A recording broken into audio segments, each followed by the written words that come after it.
ॐ कर्पूरगौरं करुणावतारं संसारसारं भुजगेन्द्रहारं सदा वसन्तं हृदयारविन्दे भवं भवानी सहितं नमामि।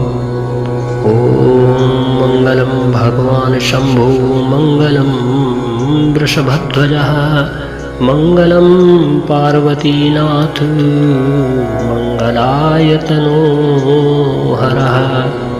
सर्वमङ्गलमाङ्गल्ये शिवे सर्वार्थसाधिके शरण्ये त्र्यम्बके गौरी नारायणी नमोऽस्तुते।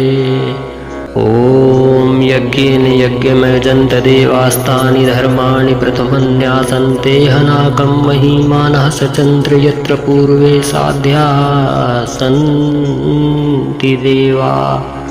ॐ राजाधिराजाय प्रसह्य साहिने नमो वयं वैष्णवनाय कुर्महे समसकामान् कामकामाय मह्यं कामेश्वरो वैष्णवनो ददातु। ॐ कुबेराय वैष्णवनाय महाराजाय नमः। ॐ स्वास्ति साम्राज्यं भोज्यं स्वराज्यं वैराज्यं पारमेष्ठ्यं राज्यं महाराजमाधिपत्यमयं वैराज्यं पारमेष्ठ्यं राज्यं महाराजमाधिपत्यमयं समन्तपर्यायी स्यात् सार्वभौमः सर्वायुषां तादापरार्धात् पृथिव्यैः समुद्रपर्यताया एकैरालिति तदप्येषः श्लोको विगीतो मरुतः पार्विष्टारो मरुतस्य वासन्नगृहे। ॐ आविचित्तस्य कामप्रेरविश्वे देवाः सभासद इति विश्वतस्कोरुत विश्वतो मुखो विश्वतो बाहुरुत विश्वतस्पातः सम्बाहुभ्यां धमति सम्पतत्रैध्यावा भूमि जनयन देवायेकाः। ॐ तत्पुरुषाय विद्महे महादेवाय धीमहि तन्नो रुद्र प्रचोदयात्।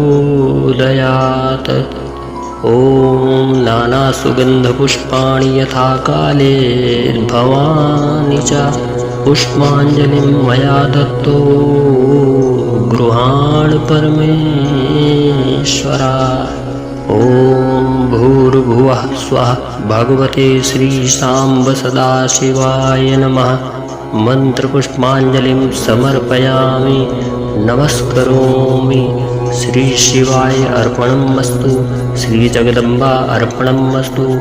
ॐ नमः पार्वतीपतये शिव हर हर हर महादेव शम्भो।